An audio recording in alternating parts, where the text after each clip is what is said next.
For more on this, I'm joined now by Ahmed Mitchell in Atlanta, Georgia. He's CARE's National Deputy Executive Director.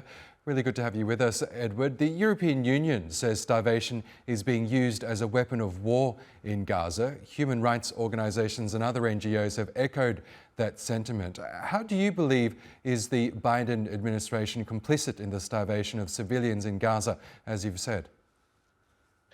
Look, it has been obvious for months that the Israeli government is using starvation as a weapon of war. We know that not only because we're seeing children starve to death, but because the Israeli government said that's what they were going to do. The Israeli defense minister said early on they were cutting off water, food, fuel, electricity to the entire Gaza Strip because they were fighting, in his words, quote, human animals. So this was entirely predictable. They said they were going to do this, and they've been doing it.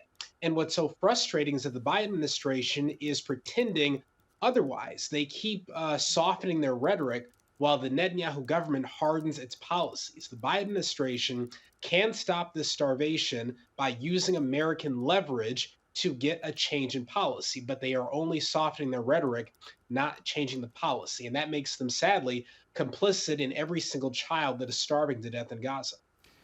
Now, the Biden administration has changed its tune on Gaza in recent weeks. It's now openly calling for a ceasefire. It's building a port in the enclave so that aid can be delivered there. Chuck Schumer, the Senate Majority Leader, has also called for Benjamin Netanyahu to resign and for fresh elections in Israel. Is that not enough? What more do you think should Biden be doing? All of that represents softened rhetoric, but absolutely no change in policy. If the administration wants to stop the famine, they've got to force the Israeli government to open up the land routes to allow the aid trucks to come in. They're waiting to come in and they're not being allowed in. And the Israeli government is not only blocking the trucks, they are bombing and killing Palestinians when they try to get aid from these trucks.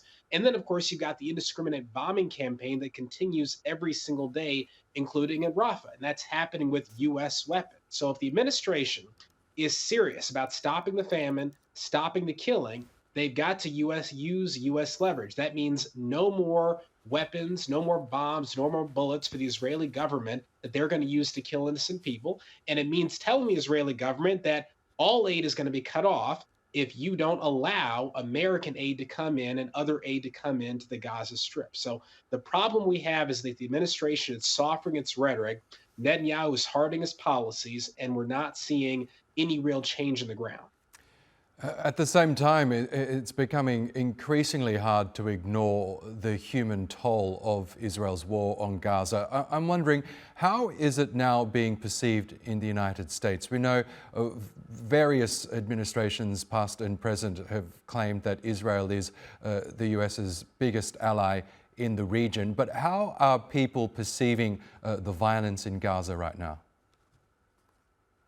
Look, what's happening in the United States is unprecedented. The vast majority of Democrats support an immediate ceasefire.